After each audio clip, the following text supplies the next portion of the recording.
Alright, so we're going to try to raise some chicks up here. We go get some hatchery broilers from the hatchery down the road.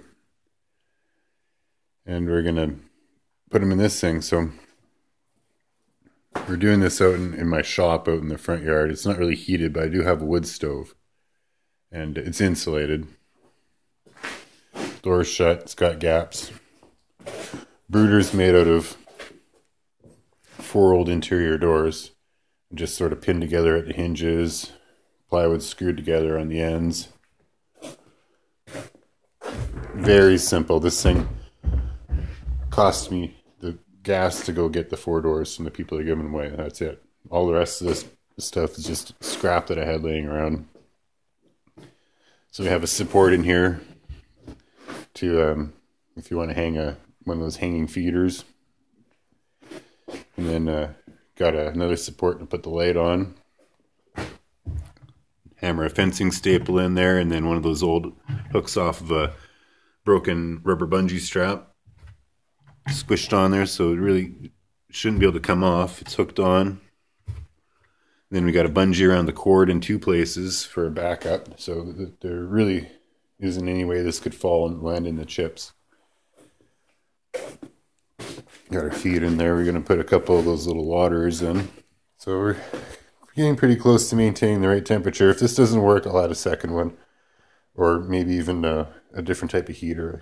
Maybe a heating mat. We're just going to run this overnight and see how this works. But for making a brooder, this is a pretty cheap way to go. Just plug running out.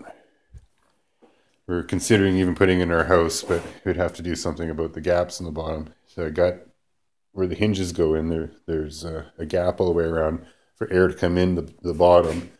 And then we have gaps on each end, and the door holes, the door latch holes.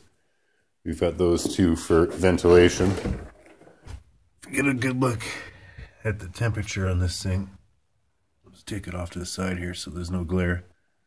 We're sitting 90, I had it at 92 before I opened the door. So it's looking like we're pretty close. My one door was a little shorter, so I used it on the bottom. And that gives me somewhere that if there was to ever have a water leak, I could lift up the one end and then the water would just rain out. And it ran out fine for me. So, an idea, you can brood a dozen, maybe a few more. I'm going to put 25 chicks in here. And once they get up there in age, I'm going to have to maybe get a second one going to split them up. It might be a little too cramped for 25 to go right to the point where they can go outside in our little chicken tractor. And we'll see. Make another spot for them if I need to. But very cheap way, super simple. My dad made a couple like this. He told me, why didn't you just try this? So